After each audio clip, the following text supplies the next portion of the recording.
السلام علیکم۔ آج ہم محمد المرزا بیان میں سنیں گے کیا توحید نماز کے لیے سونا شرط ہے۔ چلتے ہیں ویڈیو طرف جانتے ہیں اس ویڈیو میں۔ ایسے بھی پڑھ سکتے ہیں، یہ تو اہمی لوگوں میں مشہور ہو گیا ہوا ہے۔ بخاری مسلم دونوں میں حدیث ہے، سیدنا ابو ہریرہ کہتے ہیں نبی علیہ السلام نے مجھے 3 وصیتیں کی تھیں۔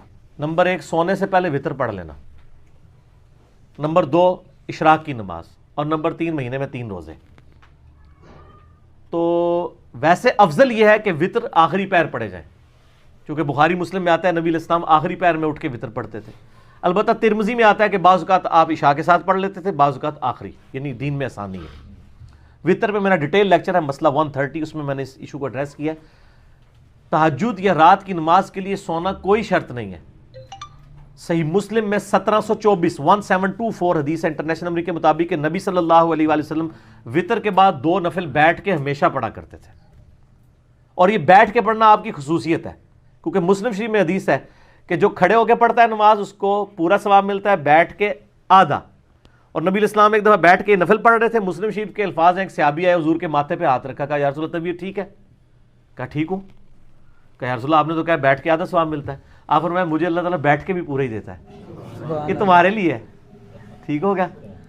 تو یہ مسلم شریف میں حدیث ہے، یہ ساری کٹھی حدیث ہیں 1724 آنورڈ آپ دیکھ لیں۔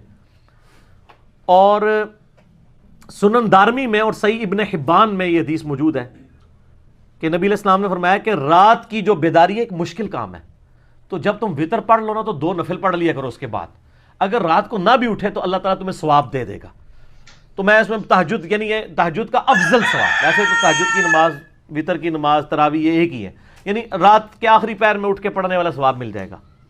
اور مسند احمد میں یہ حدیث موجود ہے کہ نبی صلی اللہ علیہ وآلہ وسلم یہ جو 2 رکعتیں پڑھتے تھے نا، اس کی پہلی رکعت میں پڑھتے تھے اذا زلزلت الارض زلزالہا، جو وتروں کے بعد والے 2 نفل تھے، اور دوسری رکعت میں قل یا ایھا الکافرون۔ ٹھیک ہو گیا؟ تو الحمدللہ ہماری کوشش ہوتی ہے کہ اس کا اہتمام کیا جائے، تاکہ رات کے آخری پیر اگر نہ بھی اٹھ سکے تو یہ آٹومیٹکلی آپ کو آخری پیر اٹھنے والا ثواب مل جائے گا۔ تو تہجد کے لیے سونا کوئی شرط نہیں ہے، علماء نے شرط بنا دی ہوئی ہے، حالانکہ نبی صلی اللہ علیہ وآلہ وسلم نے ایسی کوئی چیز مشروع نہیں فرمائی ہے۔